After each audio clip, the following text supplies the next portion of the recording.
High, welcome to my 22 mini blog. আজ 24শে জানুয়ারি। আজ আবার চলে এসেছি শিশু মেলা, কারণ মামি আরে আসে। আর মাঝে কদিন আসিনি কারণ আমার মেকআপের কাজ ছিল।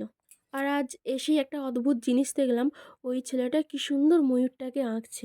এখানে সব ছবিগুলো দেখতে পাচ্ছ, কি অপরূপ দেখতে লাগছে। মামি আর মা কিছু কেনাকাটা করছিল, আর আমরা চলে গেছিলাম সামুদ্রিক প্রাণীর সংরক্ষণ করে রেখেছিল সেইগুলো দেখতে। ওই বড় দোলনাটা দেখতে পাচ্ছ, ওইটাতে আমি, ভাই আর বোন চেপেছিলাম। আমি ভয়েতে এমন চিৎকার করেছি যে আমার গলা চিড়চিড় করছে। তারপর কিছু খাওয়া দাওয়া করে বনি আর ভাই চেপেছিল এই রাইডসগুলো এবারে এত আলোকিত করেছে, কি দারুণ দেখতে লাগছে। তারপর আমরা বাড়ির দিকে রওনা দিলাম। ওকে দেখো, কেউ কোলে নিচ্ছে না, হাঁটানোর জন্য ওইভাবে বেলুন দেখে দেখে নিয়ে যাচ্ছে। মানে ইমোশনাল ব্ল্যাকমেল বাচ্চাদেরকে কীভাবে করা যায়। সকালে ঘুম থেকে উঠে একটা জিনিস দেখলাম। তোমরা কার্টুনটা দেখেছো কি না জানি না, মাশা অ্যান্ড দ্য বিয়ার। বনিকে রুমাল টুপি পরে পুরো মাশা লাগছে।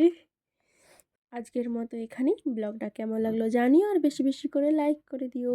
টাটা।